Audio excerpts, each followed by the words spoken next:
Hello guys, pag-usapan lang natin ang breaking news na exclusive nga naman guys na pinagkakaguluhan ngayon sa social media. Alden Richard sa likod ng kanyang tagumpay, namimiss ang kanyang ina. At grabe nga naman kasi guys dahil napanood natin ang istorya ni Alden Richard sa magpakailanman. Dahil sa kanyang ina, nakapasok si Alden Richard sa pagiging artista. Dati kasi si Alden Richard, ang gusto niya lang ay makatapos ng pag-aaral tulad ng kanyang ama. Yan din ang gusto ng ama niya para kay Alden Richard. Iba naman ang gusto ng kanyang ina, ang pagiging artista. Kahit saan audition kasi guys ay pinapasok ng kanyang ina, makapasok lang siya bilang artista or makilala man si Alden Richard at pagkaguluhan para makapasok siya bilang artista. Yun kasi guys ang pangarap ng kanyang ina kay Alden Richard or tinatawag niyang Tisoy.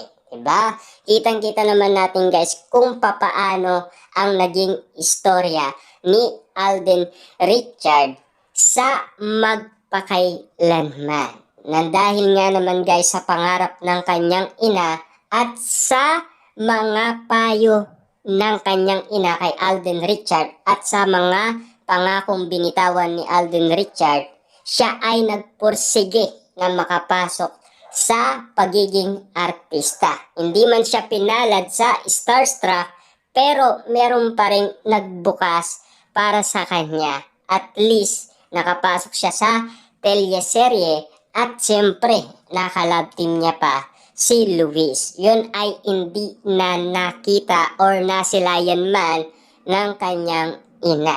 At siyempre, nang dahil sa tagumpay nga naman guys ni Alden Richard, namimiss niya daw ang kanyang ina ayon kay Christopher Min. Dahil siyempre guys, nakausap niya daw ito sa telepono. At nang dahil nga naman guys, meron siyang namimiss at siyempre ang kanyang ina. Grabe nga naman kasi guys ang mga nangyari noon dahil sa panunood natin na magpakailanman, at least ang mga alaala ni Alden Richard na talagang nagtagumpay siya nang dahil sa kanyang ina. Dahil yun kasi ang kanyang mga pangarap kay Tisoy. Kitang-kita naman natin guys si Alden Richard ngayon. Successful na, 'di ba? Ang daming mga negosyo, lalong-lalo na guys, kaliwat kanan mga project at lalong-lalo na producer na rin at director na rin si Alden Richard. Kita nyo naman guys, at meron na rin siyang AR Foundation para sa mga gustong mag-aral. Yan kasi guys ay hindi nakita umano ng kanyang ina. At lalong-lalo na guys, big star na rin si Alden Richard. Yan din ay hindi na nakita ng kanyang ina or nasilayan man. Pero ang kanyang ama, nakita yan at nasilayan. Diba? Kita nyo naman guys, proud na proud ang kanyang ama. At lalong-lalo na, nandoon ang kanyang ama noong siyempre nagsalita ang kanyang ina na talagang si Alden Richard ay pinipilit niya na mag-artista at alagaan niya ang kanyang ama at mga kapatid. At nangako naman itong si Alden Richard sa kanyang ina bago nga naman ito pumanaw.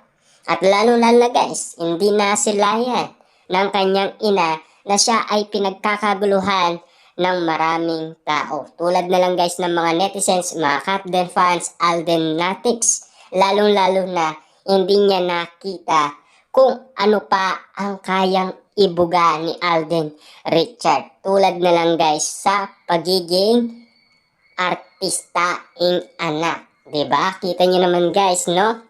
Dahil alam naman natin na talagang yan ang pinaka-pinapangarap ng kanyang ina na siya ay makilala. Pero kilalang kilala na siya guys, 'di ba?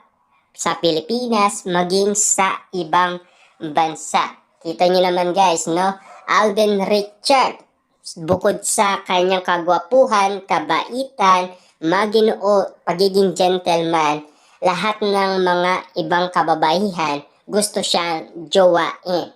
Kita nyo naman guys, no? Ang dami nga naman kasi guys, mga babaeng nag-aabol kay Alden Richard. Lalong-lalo na ngayon guys, pinag-uusapan kung sino nga naman kasi ang laman ng kanyang puso. At lalong-lalo na guys, marami na naghihintay umano at marami nang nag-aabang dyan. At yun ay hindi rin nasilayan ng kanyang ina. At lalong-lalo na noong pinagkaguluhan din si Alden Richard sa Itbulaga dahil sa hold-up, 'di ba? Kita niyo naman guys, no?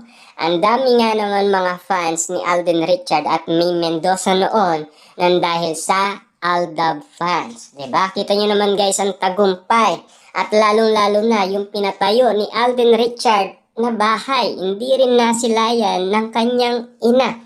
Grabe nga naman guys, no?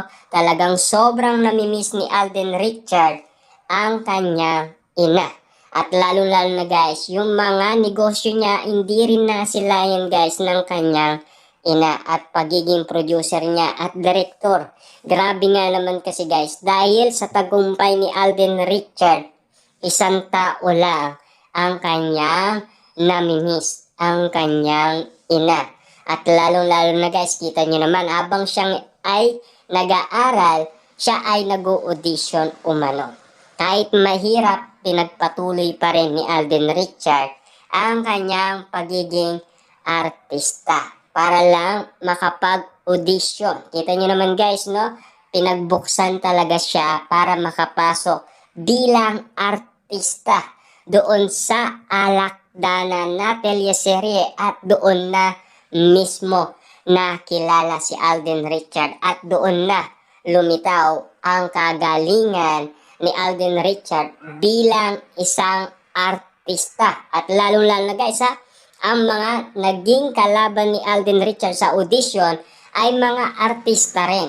Pero siya lang daw ang hindi artista. Pero natalo niya. Kita nyo naman guys, no? Alden Richard, wala talagang posible pag pinagbuksan ka ng langit. Talagang ikaw ay makakapasok talaga bilang artista dahil yun kasi ang kanyang pinapangarap. At lalong-lalo na guys, noong siya ay natanggal sa Starstruck, bumuhos talaga ang iyak ni Alden Richard na inaakala niya na hindi para sa kanya ang pagiging artista.